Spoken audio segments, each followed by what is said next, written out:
Furious Driving, proud to be supported by Diamond Bright, protecting, cleaning and caring for the Furious fleet and for yours with 10% off using code FD10. Follow the links in the description below.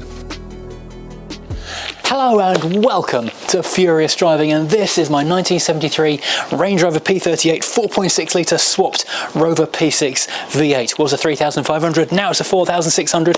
The last couple of videos we've had a number of small issues, but in this episode the plan is to resolve the issue of it not starting again, resolve the fact it won't roll and fit a new brake caliper to it. With the engine running, top up the automatic transmission fluid, and then we can hopefully take it for a first drive, actually use this thing up and down the drive and actually see this thing rolling, maybe even do a burnout or something, which would be super exciting. And if all goes really well, we'll grind all this horribleness back, repaint that, put the wings back on, and we've got a car ready for the road. And this is a very exciting thing, which has been a long time coming. So hopefully, just hopefully, this is going to be the one that we've all been waiting for so long.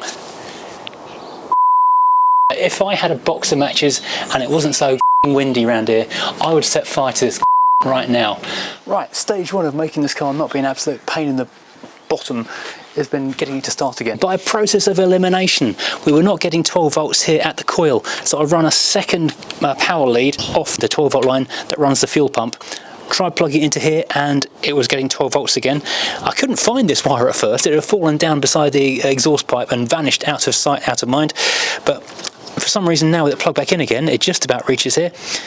The car starts and seems to run perfectly, so I don't know why it's throwing a little wobbly, but all seems good again now, and I can disconnect this additional bit of 12 volt feed wire, which is now kind of surplus to requirements. Just watch this. Reach and turn the key. Instant fire up.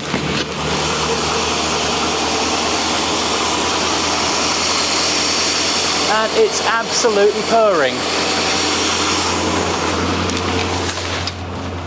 So now we have a new ignition system again, which is very exciting for such a mundane thing. We'll do a happy dance in a minute if this thing continues to work. I don't know why we lost 12 volts to the coil, but now with that functioning I can do what I originally planned to do, which is to top up the transmission fluid, which unfortunately means I can't do it straight away, because what you have to do is run the car through all the gears, and that means holding it on the brakes, and there's something missing, and that is in a bag on the floor over there, because I couldn't do that without the brake caliper. My hand was forced into purchasing a brake caliper, so let's quickly fit that before we do anything else. So check this thing out. This is fully reconditioned, effectively a brand new caliper. It's all kind of zinky coated. It's got a new bleed nipple, new bolts in it, and importantly, new pistons on both sides, new seals, and it's all lovely, and it's not going to be a liability and stop the car moving. So then we'll have basically new calipers on both sides of the car, which is a good thing.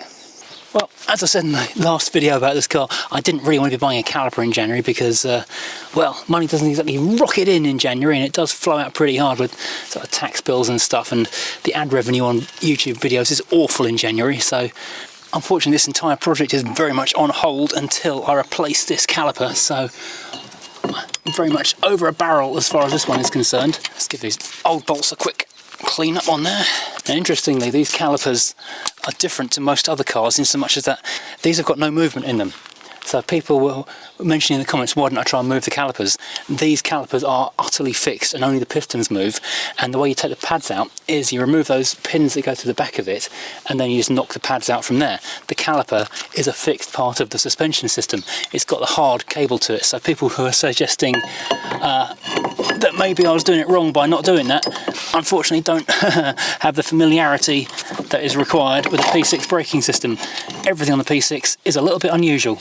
On a modern car that you might be more familiar with, you'd have a sliding caliper, so it's bolted in one side, and then the piston moves half of the caliper body back and forth, and that's what does the movement. And with those kind of calipers, you can actually use a lever to push the caliper bodies backwards, and that will release the caliper piston, even if it's a bit stuck, or sometimes. With these ones, it's bolted in the back of here, it's a fixed position, but then the entire caliper body is solid as well. It doesn't move at all.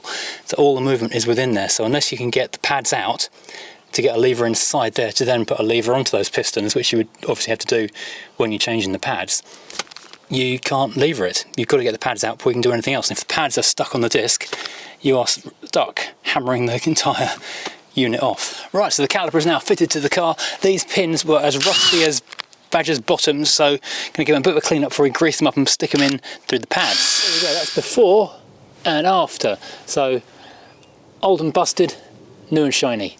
Try and get you in focus. That's actually got a bit of a shine to the metal now, and once that's greased up, it should be all good. So we've put plenty of brake grease, specifically brake grease, not copper grease, on the back of the pads, on the back of the shims, and on those slider rods as well, because we want everything to keep on moving properly. It's a bit of a trick to these ones, because you've got to make sure everything lines up. And pads just slide in the back here, and you are done. Easy. And then these little cleavers, split pin things, go in there to keep it all in place. Right, you know how this car is always 2 steps forwards, 1 step back, or more frequently 1 step forward, 2 steps back? Well, having just popped the caliper on the car, so it's all ready to go, didn't really even need to bleed the thing properly, just because, you know, it's like that much fluid in there and we're not moving the car. And in the previous video, I said I didn't want to bleed the brakes at the moment, and a couple of people took that to mean I wasn't going to bleed them at all. What I meant by that was, at some point, I've got to go through the entire braking system, possibly replace other stuff as well, so I don't want to waste time doing things twice. However, because I wanted to hold the car on the brakes in a second, I did try and do a quick mini bleed on this corner, but what I've found though is I've now got a completely floppy pedal, which feels like the brake master cylinder behind the pedal has just failed. It's just floppy on the thing. There's nothing. Even if I close this back off, there's nothing. Because I can't quite open this door, I'm using a broom handle on the pedal, and it is flippity floppity, and that's with the caliper closed up again. I might need to put the car back on the ground and investigate this further. There we go. Not too murky, not too bubbly. We've got flow coming through with no bubbles in it. Give it a couple more pumps. There we go. Good. Right, so only one video and about a year late, we now have an engine which runs and fires up reliably, keeps oil pressure and stays running. We have a fuel system which appears to work. We have electrical systems that appear to work. We've now got brakes which hopefully will stop the car from moving anywhere. And now let's fire the thing up again, and maybe we can get the transmission fluid sorted out. So we've got a gearbox that works and an engine, and all systems will be go. What we have to do now is run the car up and move the gear shift to all the selectors, then start topping the transmission fluid up as we move through the selector back and forth. So we've got every oil way is now topped up with the correct ATFG. Incidentally, I did realise that when I put the car back together again, I'm pretty certain I drained out the old torque converter, the torque converter, and refilled it with the correct stuff before it went back into the car. So I think we're okay with what's in there. Alright, handbrake on. Car is in park. Foot on the brake. Well, that's good pressure now. Pump primed. Fire is very definitely in the hole. Wow, that is just bada bing. Okay, that's not less bada bing, but we'll try it again. Why are we not bada binging?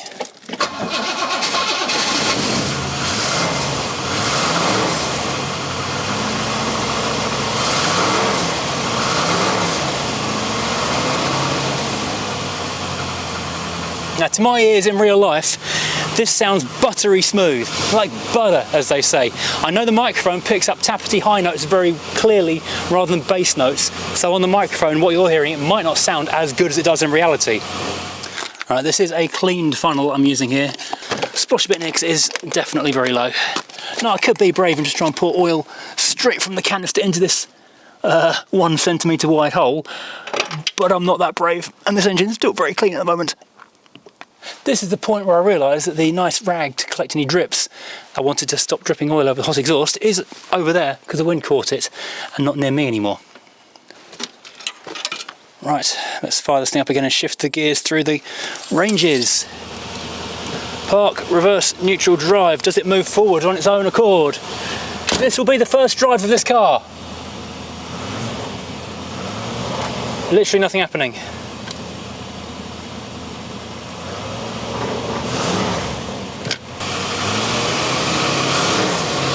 Oh, have I got an oil pressure? I'm assuming that's a sensor.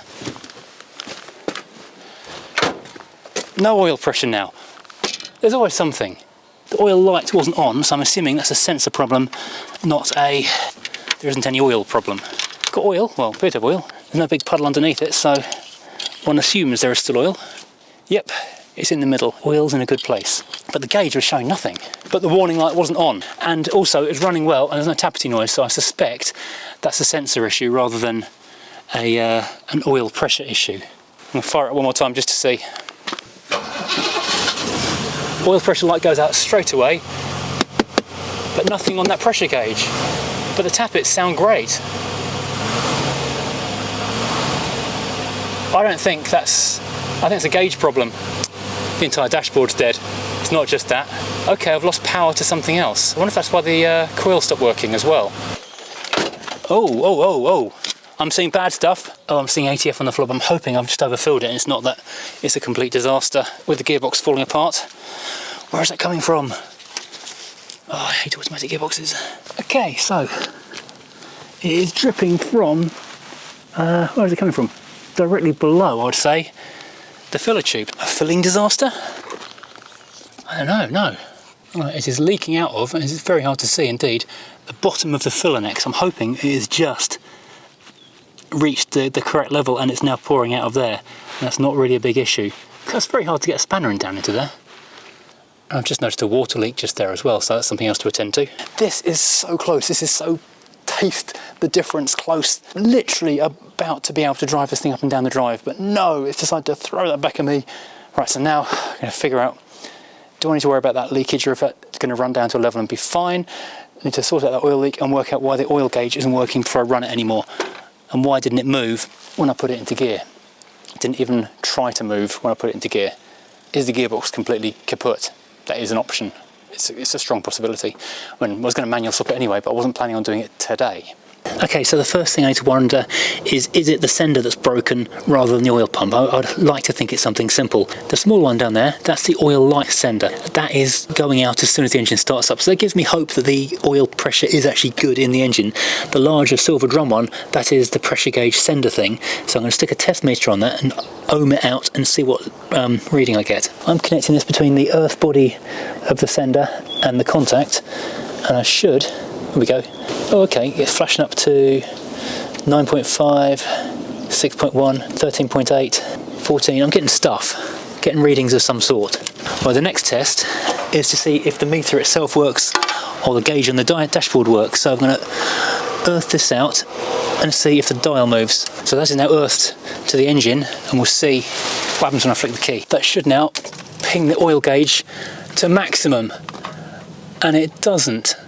So, okay, so maybe it's the oil gauge that's broken and not the pump, which would be preferable. Well, I've tried 3 different earth points in the engine bay and none of them has elicited so much as a flicker from that gauge. So I'm wondering if it is actually the gauge that's broken, or indeed if there's a fuse up here that controls the dashboard. I need to go and check that before I start tearing things apart too much. Well, looky here, I got me a dead one. It's a 15 amp original Lucas. I don't know if I can replace it with something else. I'm going to look in the book to see what that one third from the left should have been doing. See whether that might be why we've not got an oil pressure gauge, and hopefully it's not a dead engine. And there you go, we've now got full pressure back on the dial again. That is an enormous relief. I'm almost scared to turn the key just to test it.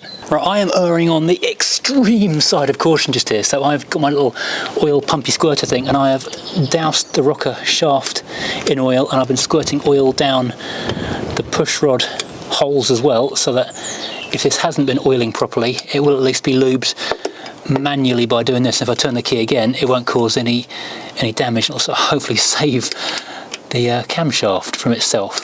Well, I am a little bit nervous to turn this key, to be fair, because it's either going to show that the gauge is working and there was never actually a problem, or that the gauge was always fine, or that the oil pump is broken again and needs repriming once more and the engine's about to launch itself. But at least I have oiled it at the top, so oil light has gone out immediately, no pressure.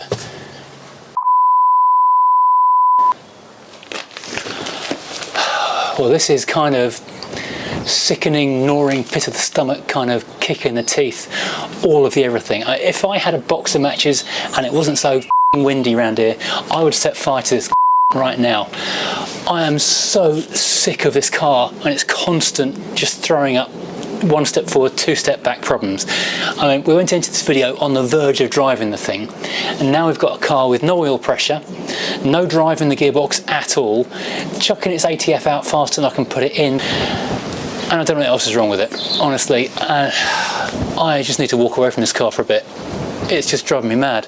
I think the next thing to do is going to be go and find a screw-in oil pressure gauge to just really absolutely confirm whether or not there is any oil pressure in it. But the way it started and just didn't really run, it sounded like there was no lift in the lifters, which suggests to me there is no oil pressure in there, which is just sickening, because I've only run it very briefly with no oil pressure. It hasn't done any damage, but I think we've run the cam in enough that it should be hard enough to cope with that now. Oh, I mean, where do I begin? I'm not going to bother fixing anything on the gearbox at this point, because if the engine isn't working properly, there's no point.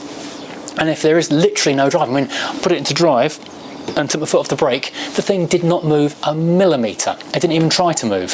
So does that mean that the gearbox is completely kaput? I reckon I've put 2 or 3 litres of ATF in there, plus I'm pretty sure the torque converter was filled anyway. So this is not where I wanted to end this video. I wanted to have a really good positive video, come out of January with a happy, the P6 is driving, we can take it for an MOT, we can actually start using the thing in spring kind of video.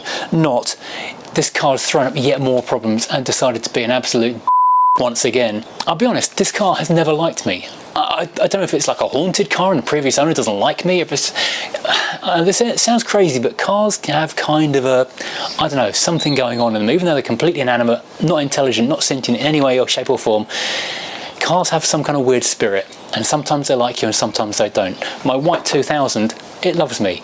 It will generally just go and it will run, and even if it's going really badly, it will make it home. The Freelander is pretty much the same. Good old Hippo, we can trust Hippo. Even though it's making horrible grindy noises, it gets places. This car has never liked me. As soon as I got it, it was trouble. When I first dragged it out of the garage where it had been laid up for years, we had to use a breakdown truck and tow it, so the truck was side on to the garage, and it almost tipped the truck off onto 2 wheels because it refused so hard to budge with all 4 brakes locked on. We finally got it running. It kept on throwing alternator belts. One time thought we got that sorted out and drove as far as Cambridge with a brand new battery, and that's when the new battery gave out because it had thrown the alternator belt off. And we had to spend the night in Cambridge services because after we jump started it, it was so flat we couldn't run and charge the battery and put the lights on at the same time. It has just constantly broken down, constantly found problems. The timing in the old engine was always going out, and that's why I put the new engine in it. It feels like such a good car. I think that the doors close better on this one than on my 2000. It feels like a really good base unit. It feels like a really tight, good car. It just doesn't want to work, and I don't know why. Maybe a different owner would have a completely different experience and it would never throw things like this. I mean, a week ago we had perfect oil pressure. It was off the chart oil pressure. Now we've got none at all, and I don't know why. I'm going to say at this point I'm going to end the video because I'm just too annoyed with this stupid car to do any more on it today. I just need to walk away and not set fire to it. I'd say I'd leave the keys in it and hope it got stolen, but it can't drive away. It doesn't even go into gear. Oh well.